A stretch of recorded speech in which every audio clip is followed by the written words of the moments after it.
नमस्कार स्टूडेंट्स, स्वागत है आपका आपके अपने चैनल एक्सट्रीम टीचिंग विथ लिवजित में। आज हम कॉम्पिटिटिव एग्जाम में मैथमेटिक्स की सम कॉमन प्रॉब्लम्स पे डिस्कशन करने जा रहे हैं। तो अब चलते हैं आज के टॉपिक पे। आज का हमारा टॉपिक है नंबर सिस्टम और नंबर्स। नंबर सिस्टम और नंबर्स सभी को पता होगा। हमारे स्पेशली जो आपके कॉमन कॉम्पिटिटिव एग्जाम्स होते हैं, आपके बैंकिंग के या अदर कोई भी, तो मैथमेटिक्स तो एक अपना ही पार्ट बन के आता है। तो स्टार्टअप जो होता है वो होता है नंबर से। तो सबसे पहले नंबर्स होते क्या हैं, नंबर्स कितनी तरह के होते हैं। अभी तक हमें क्या पता है कि नंबर सिर्फ ऐसे 1 2 3 ये सारे नंबर्स होते हैं। तो हमारे पास फर्स्ट ऑफ ऑल आता है नेचुरल नंबर्स। नेचुरल नंबर्स को हम कैपिटल N से डिनोट करते हैं। ये आपका 1 से लेके 1 2 3 up to so on infinity तक होता है, जीरो को छोड़ के। एक्सेप्ट जीरो को छोड़ के जितने भी आपके नंबर्स आते हैं 1 से स्टार्ट कर दो, वो सारे के सारे नंबर्स क्या कहलाते हैं, नेचुरल नंबर्स, जिनको हम कैपिटल N लिखते हैं। कई बार हायर क्लासेस में इस तरह से लिखा होता है बिलोंग्स टू L। इसका मतलब होता है ये बिलोंग्स होता है, और ये N का मतलब है कि जो हमारा X, जैसे कि जो X है वो नेचुरल नंबर को बिलोंग कर रहा है, कि उसकी वैल्यू 1 से लेके इन्फिनिटी के बीच में होगी। सेकेंड वन आता है आपका होल नंबर, जिसको हम कैपिटल W से डिनोट करते हैं। इसमें जीरो भी आता है, ये जीरो से स्टार्ट होता है, 0 1 2 3 up to so on infinity तक। तो ये सारे नंबर्स विद जीरो क्या कहलाते हैं, होल नंबर्स।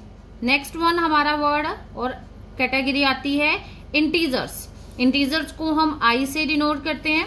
इंटीजर में ये दोनों आ जाते हैं, होल्स और नेचुरल नंबर विद नेगेटिव और पॉजिटिव। मतलब -इन्फिनिटी टू इन्फिनिटी, या फिर हम ऐसे बोल सकते हैं -infinity -4 -3 -2 -1 with zero 1 2 3 up to so on infinity तक।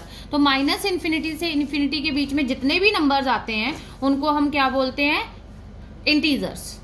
ठीक है, नेचुरल नंबर विद जीरो और उसके नेगेटिव भी, नेगेटिव साइन के साथ भी जितने भी नंबर्स आएंगे वो सारे के सारे क्या कहलाएंगे, इंटीजर्स कहलाएंगे।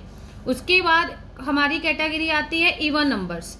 आप लोग सभी लोअर क्लासेस में पढ़ के आते हो, बट जब तक हम एग्जाम देने जाते तब तक हम ये चीजें भूल गए होते हैं। तो इवन नंबर्स हैं। इवन नंबर्स को हम इस तरह से डिफाइन करते हैं कि जो numbers, a number which is divisible by 2, जो 2 से डिवाइड होते हैं वो सारे नंबर्स क्या कहलाते हैं, इवन नंबर्स।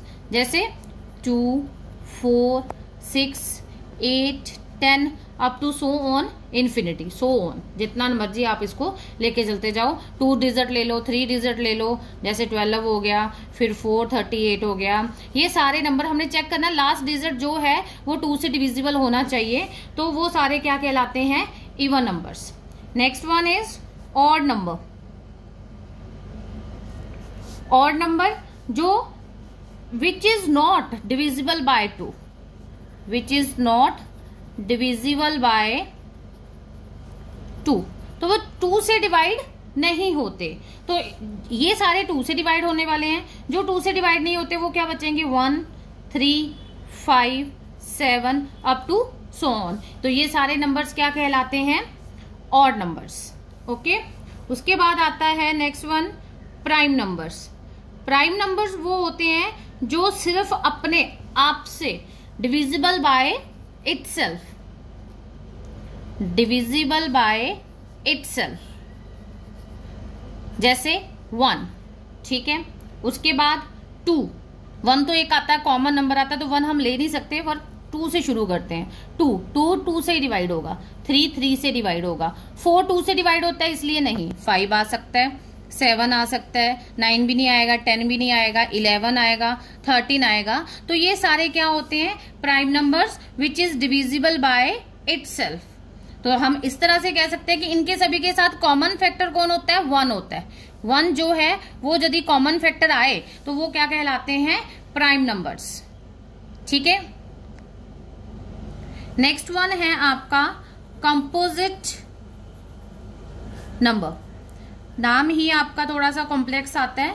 तो कंपोजिट नंबर वो नंबर्स जो अपने आप से तो डिविजिबल होते ही हैं, divisible by itself and other, दूसरे से भी डिविजिबल हो जाए उन नंबर्स को, मतलब अपने आप से भी डिविजिबल हो जाए और कोई दूसरा नंबर भी उनको डिवाइड कर सकता है, वो नंबर्स क्या कहलाते हैं, कंपोजिट नंबर।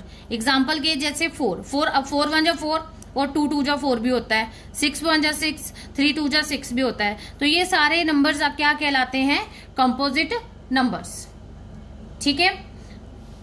उसके बाद हम आगे चलते हैं। सम फॉर्मूलेज हैं हमारे पास जो हम लोअर क्लासेस में करके आए थे, उनको मैं आपको रिवाइज करा दूं, क्योंकि कई बार हम लिखने से सुनने में ज्यादा जल्दी लर्न कर लेते हैं। तो some formula for quick multiplication के लिए,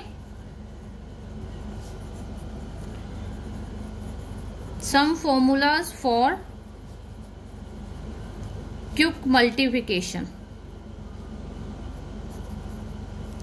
तो सबसे पहले कोई दो नंबर्स, मतलब a प्लस बी का जो स्क्वायर होता है उसका फॉर्मूला होता है a square plus b square plus 2ab। तो a और b का फॉर्मूला क्या होता है, a स्क्वायर, एक नंबर का स्क्वायर फिर दूसरे का और दोनों का 2ab। a माइनस बी के होल स्क्वायर का formula a square plus b square minus 2ab। ठीक है। a square minus b square का क्या फॉर्मूला होता है, a minus b a plus b. तो ये तो फिलहाल स्क्वायर के फॉर्मूले थे। इसके साथ ही हम आगे बढ़ते हैं। तो हमारे पास फॉर्मूला आता है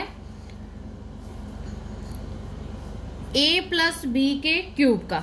तो उसको हम इस तरह से लिखते हैं a cube plus b cube plus 3ab into a plus b. यदि आप इसको खोलते तो हम इस तरह से भी लर्न कर सकते हैं, a cube plus b cube plus 3a square b, फिर a को एज इट इज b का स्क्वायर कर दो। मतलब कॉम्बिनेशन में हम देखें तो कंबाइन, इसकी भी 3 पावर है, इसकी भी 3 पावर है, इन दोनों को कंबाइन करो तो पावर 3 होनी चाहिए, इन दोनों को कंबाइन करो तो ओवरऑल हमारे फैक्टर्स में 3 की पावर 3 होनी चाहिए। तो सिमिलरली a माइनस बी के क्यूब का फॉर्मूला है a cube minus b cube minus 3ab a minus b। तो क्या बनेगा, a cube minus b cube minus 3a square b, फिर माइनस माइनस प्लस हो जाएगा 3ab स्क्वायर। क्योंकि माइनस साइन b के साथ है तो यहाँ पे स्क्वायर हो रहा है, जब किसी भी स्क्वायर होगा तो वो माइनस को भी क्या कर देता है, प्लस कर देता है। इसके बाद हमारा a cube minus b cube का प्लस बी क्यूब का फॉर्मूला होता है a plus b into a square minus a b plus b square. यदि दोनों क्यूब के बीच में प्लस हो तो जब हम उसका सेकंड फैक्टर लिखते हैं तो उनके दोनों के मल्टीप्लाई के साथ क्या आता है, माइनस आता है।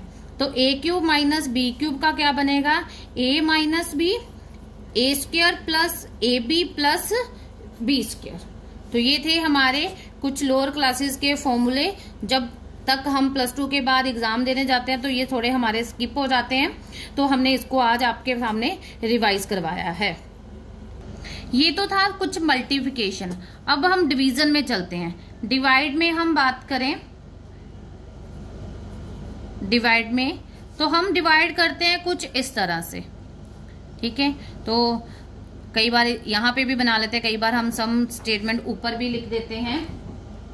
तो इस तरह से हम डिवाइड करते हैं। तो हमारे पास लेटर सपोज ये 12 है, तो मैंने इसको 2 के साथ डिवाइड करना, तो हम इस तरह से 12 करके लिखते हैं। तो हमारे पास इनको विद फिगर लिखना हो सेंटेंस में, तो हमारे पास क्या आता है, dividend, dividend is equal to divisor. ये हम ज्यादातर हमारा माइंड इसको स्किप कर गया होता है। कोशेंट और प्लस रिमाइंडर।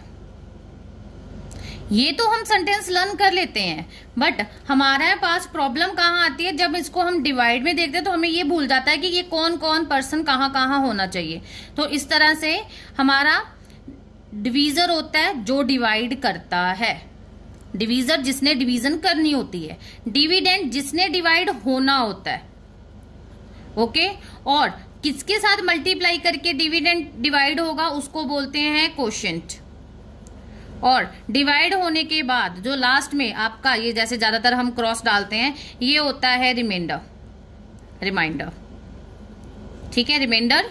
तो इस तरह से ये जो डिवाइड करता है उसको डिवीजर बोलते हैं, जिसने डिवाइड होना होता है उसको डिविडेंड बोलते हैं, और जिस मल्टीप्लाई फैक्टर के साथ वो मल्टीप्लाई होगा उसको कोशेंट, और लास्ट में हमारे पास क्या आता है, रिमाइंडर।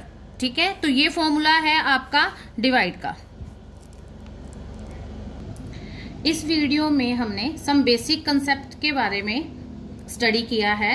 आई होप आपको समझ आ गया होगा। तो नेक्स्ट वीडियो में हम इस कंसेप्ट के रिलेटेड सम्स करेंगे, सम्स प्रॉब्लम्स को हम सॉल्व करेंगे।